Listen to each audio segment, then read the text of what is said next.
All right, welcome back. This is our last section, or last capsule on constitutional foundations, which is chapter 2, I think, of the book, and which we've been in for quite a while now. I think it's been 4 or 5 already.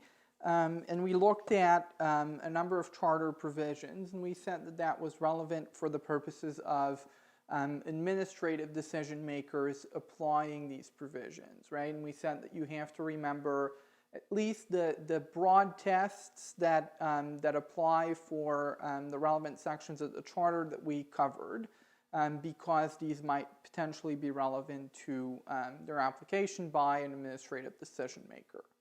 So that's what we focused on, right? We at the very beginning of the chapter, right, to backtrack even further, we said an administrative decision maker generally has the power to consider constitutional questions by virtue of their general power to consider or apply the law. And we said that when that is broadly drafted, which is what we call express authority, then the administrative decision maker has the power to consider a constitutional question because the Constitution is a law. And as we said, the Constitution includes the charters. That also means that they can adjudicate charter issues. For that reason, we looked at, as I said, a number of sections of the charter to see how they're applied, right, in general terms, how that might differ slightly when an administrative decision maker is involved. And all of that was helpful for the purposes, right, of having an administrative decision maker make a decision as to a constitutional question to the extent that they have the authority to do that, whether by express or implied, right, authority pursuant to the statute. Important thing to remember, which we said way too many times already, an administrative decision maker applies a remedy that is different from a remedy that's being applied by the courts, in that an administrative decision maker does not have the power to invalidate a provision generally. And so they don't have the power, even if they find that the provision's inconsistent with the Constitution or the Charter. So say, right, there's a provision that says you don't get any money if you get injured, and that provision infringes upon your right to life, liberty, and security of the person pursuant to Section 7. If that's the case, the administrative decision maker does not invalidate that provision as a court otherwise would. Instead, it simply declines to apply the provision, and that's the available remedy.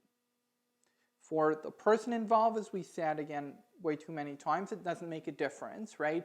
The person involved still does not have that provision apply, and so in my hypothetical example, they're not limited in their compensation, right? It's as if the provision limiting them did not exist, or as if it weren't validated.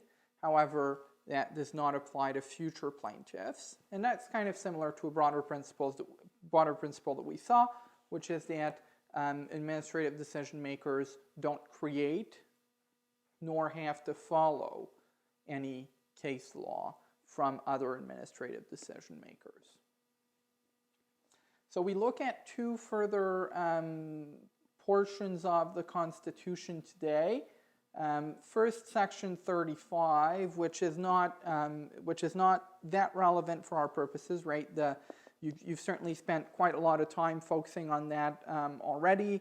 The legal tests are more complex in their application. There are more of them, and so you don't have to learn them. However, it's helpful because it has different rules apply, right, in terms of the administrative kind of framework that surrounds the application of Section 35. And, right, it also helps you see some issues as to jurisdiction and some other broader principles that we'll cover later on in the course, but that apply more broadly in administrative law, even when the Constitution is not involved. So, of course, administrative decision makers, right, like they have the ability to apply any other provision of the Constitution or the Charter, can apply Section 35. Section 35 is interesting because oftentimes it is administrative in nature, right? So Section 35 recognizes certain rights, right, whether they've been proven or not, which gives rise to, say, a duty to consult. Well, that duty to consult is administrative, right? It's not done by passing a law that creates certain rights and obligations. Instead, it is done by, right, some bureaucrat in some form of another, which is administrative law, doing something. So conducting, say, a consultation process, and then subsequently making a decision, which is not legal, right? Again, it's not passing a law, which could be invalidated. Oftentimes, it's a decision to do something that's otherwise administrative, right, such as issuing a license, say, right, approving a project, which the minister has the ability to do pursuant to a statute, or it's simply a decision not to do that.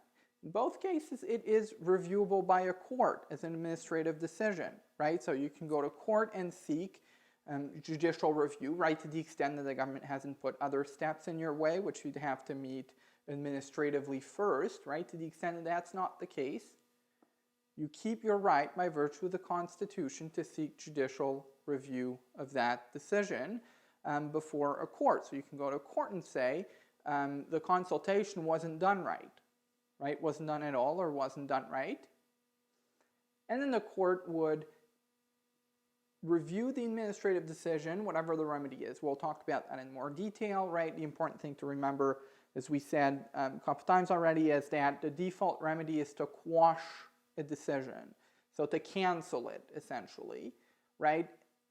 And then by virtue of that, it goes back to an administrative decision maker, usually a different one for obvious reasons, right? Because the first one might be mad that the court overturned their decision and so might be inclined, right, to rule in a way that's not consistent with the statute. But that's the default decision, and that's because we want to favor the principles of administrative law. So if we think that the administrative decision maker can make the decision more efficiently in a more specialized way, then it doesn't make sense for a court, when you seek judicial review of that decision, right, to be able to just substitute its own decision, which generally would involve, right, redoing whatever was done wrong, so reviewing the evidence, whatever it is, right, instead of the administrative decision maker, which doesn't respect that prerogative of the administrative decision maker, which comes from these underlying principles that we saw, right? The other reason we mentioned, which is basically the same thing, is that it would defeat the efficiency of administrative law in some ways, right? Defeat these purposes, because then people could systematically go to court, and then it would take a long time. Then the court would conduct the entire process again, whatever it is, right? That was done wrong, and then you wouldn't save any of the cost or delays that are inherent to the administrative decision-making system. And usually when you seek judicial review, you don't have that, right? Usually there's very short periods for you to actually show up to court. We'll see all of that later on in the term, right? But usually there's a short period for you to show up in court to minimize these delays. Usually you're heard pretty quickly, and then when you're heard, it's pretty quick, right? Because there's no evidence, right? There's no witnesses, there's no loads of documents that have to be reviewed. You just look at the decision and see if it's reasonable or not, which is a lot quicker than having that done by the court in the first place, right? Having that decision made by the court in the first place. So all that is why the default remedy is to quash a decision, send it back. That's what you have to remember for now. So if there's a consultation process, say, that's done wrong, right? Usually what the court would do is declare that it's been done wrong and send it back for what we'd otherwise call redetermination, right? In that case, for the consultation process to be done right? Because it's not a decision in itself, right? It's a decision you're contesting in the first place, but it's for procedural reasons, right? So the way this works, right? Minister conducts a consultation process. Then they find that they want to approve the pipeline. Then someone goes to court, right? They have to seek judicial review of a decision. Again, can be positive or negative, right? So could be not approving the pipeline, right? That's not the absence of an administrative decision maker, of an administrative decision, sorry. It's a denial, right, of something that's provided for by statute, right? So say a license, you're denied a driver's license. It's not the absence of a decision. It invokes your rights and privileges. Therefore, you can go to court, right? Then someone seeks judicial review of that decision, as I just said, to approve the pipeline. So then the judge reviews that decision.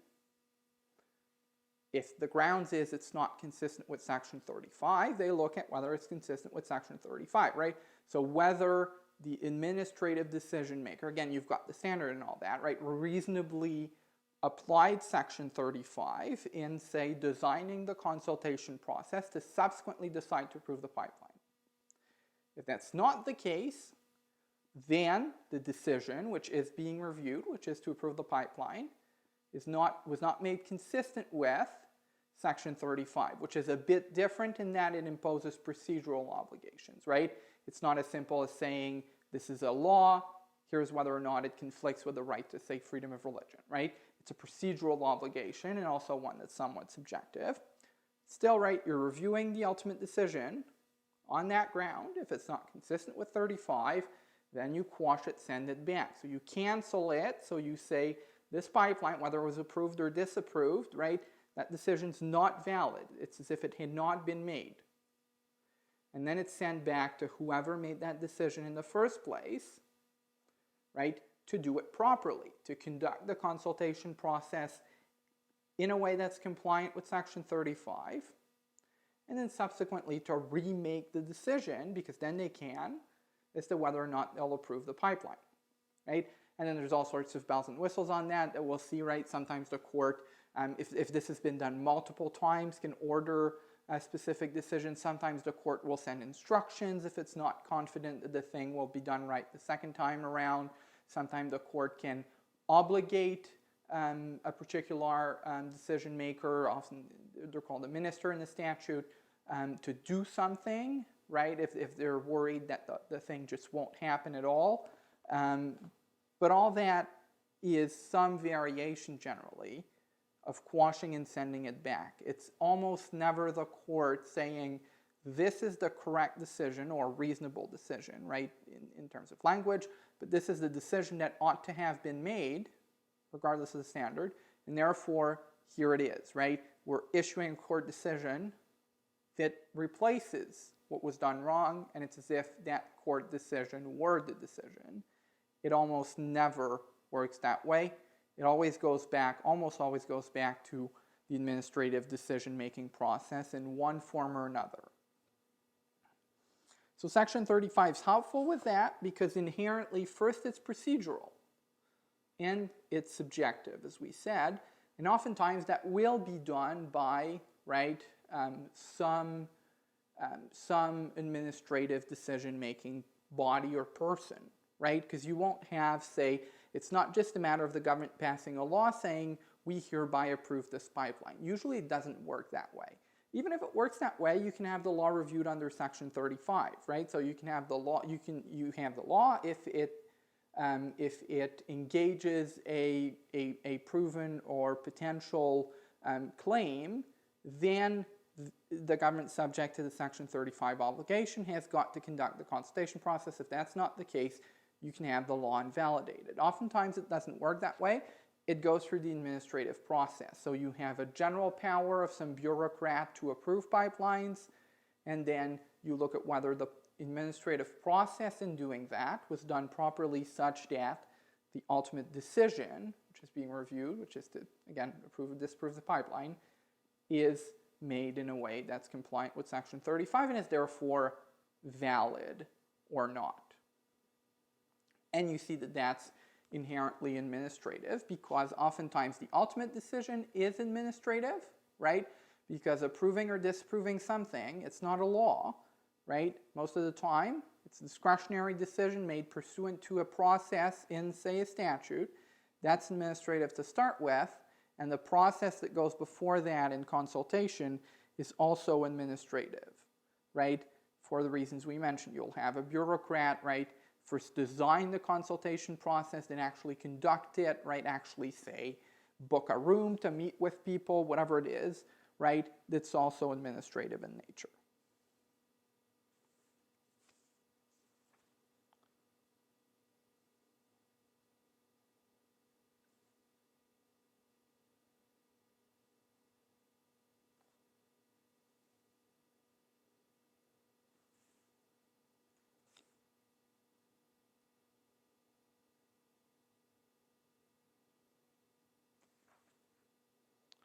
So the remedies issue, which is covered at page 131, you don't have to focus that much on. It's not important for our purposes. One thing that's a bit more important at page 133 or so is that first is that the ability to assess compliance with Section 35 is generally implied, and that just makes sense. That's what we said so far.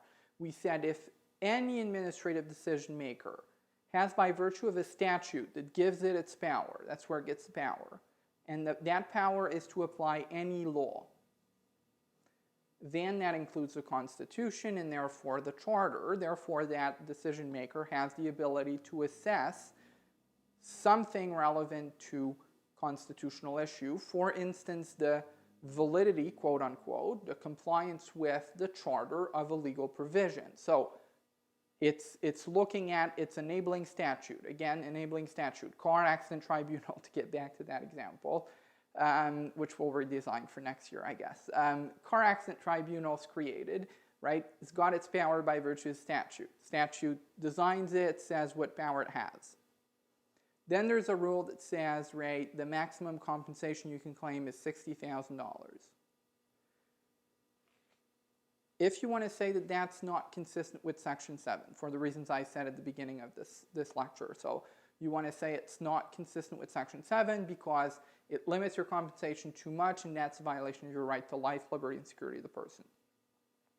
Then what you're asking the administrative tribunal to do is to assess the compliance of its enabling statute, which is a law, with the Charter, which is another law, and that can be done by virtue of the power of the tribunal to apply any law, because it's applying any law, which is the Constitution, right, the Charter, to its enabling statute.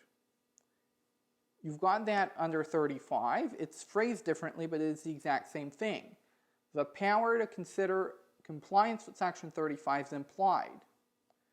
Why? Because it's in the Constitution.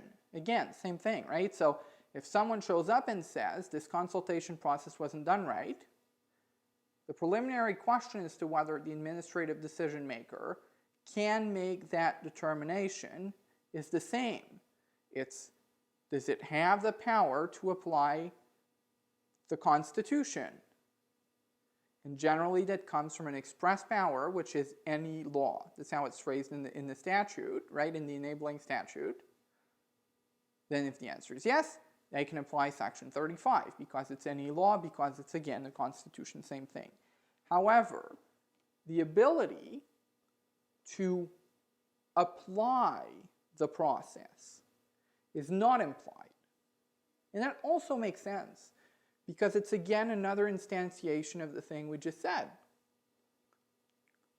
If you're designing a consultation process, so you hire a bureaucrat, right, to book the room, decide how many times it's going to meet, decide how it's going to make sure that it actually considers what is told to them by the community, right, in order to meet Section 35. This thing is not implied in the same way, because then the tribunal is not applying Section 35 in saying, is this valid or not? It's designing a process under Section 35. And that's not implied.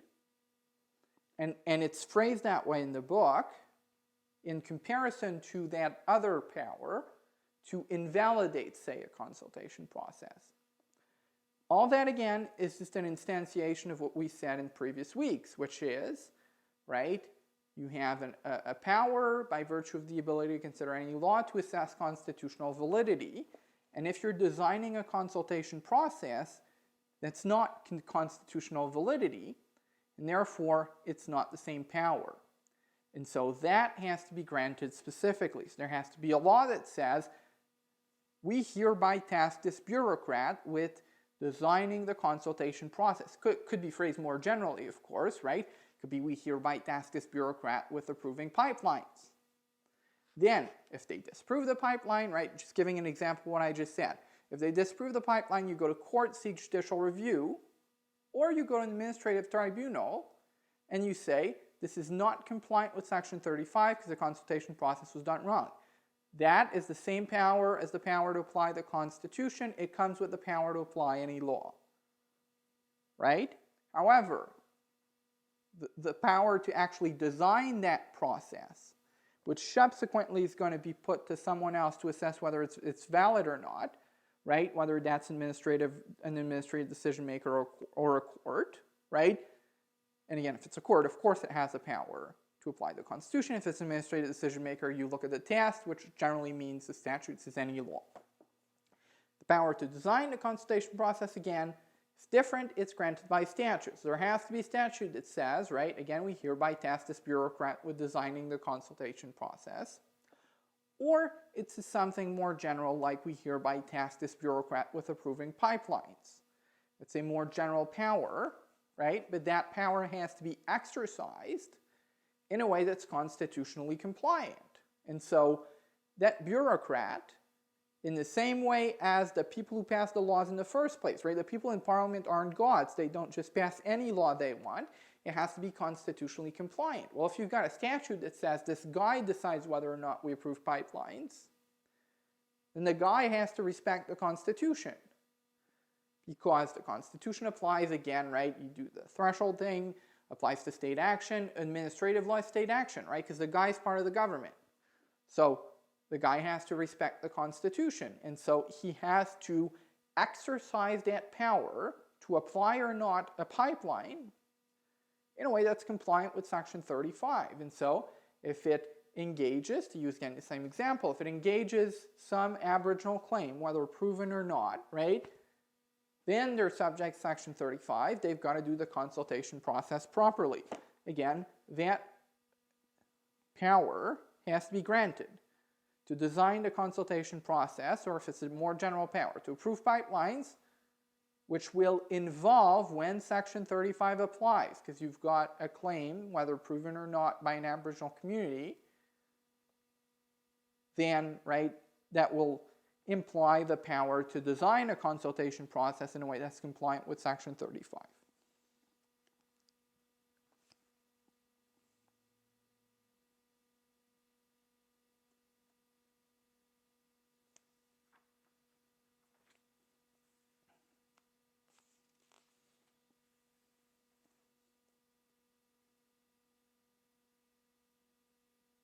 And that's helpful in understanding something that we didn't directly discuss, right, but which I want to emphasize in what I just said. Generally, in administrative law, you will have powers which are broadly defined. However, that does not mean that the person can do whatever they want. And it's analogous to the power of the legislative branch, which is the same thing, right? So all that, as we'll see in the next capsule, that comes from the Constitution, which is God, right? It says what powers you have. And it says that we elect some people, right, by virtue of some mechanism to pass some laws. And therefore, these people have the power to meet together and pass some laws. That's a very broad power, right? They can enact any law they want as long as they comply with the process that applies, and as long as it's within their jurisdiction, right? Because the Constitution says this is the stuff the provinces are going to do, this is the stuff the federal government's going to do. So as long as the federal government's within its head, it's got the power to pass any law. That doesn't mean that it can, in fact, pass any law, right? It can't pass a law that's discriminatory, because Section 15 applies to that power and therefore can invalidate the law. Same thing for all other constitutional provisions. Well, it's the same thing in the administrative system. You can have a power that's extremely broadly defined, like the example I just gave you. This person has the power to approve pipelines. That's extremely broad, right? That person could exercise that power in a way that's discriminatory. So it could only disapprove pipelines when they're submitted by, right, whatever it is, people who are of a particular race. And that would fall within the power, because the power is extremely broad. It's the power to approve pipelines. However, and that seems weird and scary, right? Because it's not provided for by statute. It's weird and scary that you have a guy who has that much power and can exercise it with discretion, which is the ability to do whatever they want, right? That seems weird. And it is weird to some extent for a reason we'll see later, but not the one that we just said. Because it's not any weirder than the legislators who have that broad of a power anyway. And that's because, in fact, it's not that broad. Because it's limited by some things, such as the application of the charter. And so, right, the government delegates that power in the first place, can do that very broadly. Maybe it would be less scary if there were rules, right? If the statute says a person can exercise his discretion, here are the 5 things they've got to consider. And that would be simpler and seemingly more fair.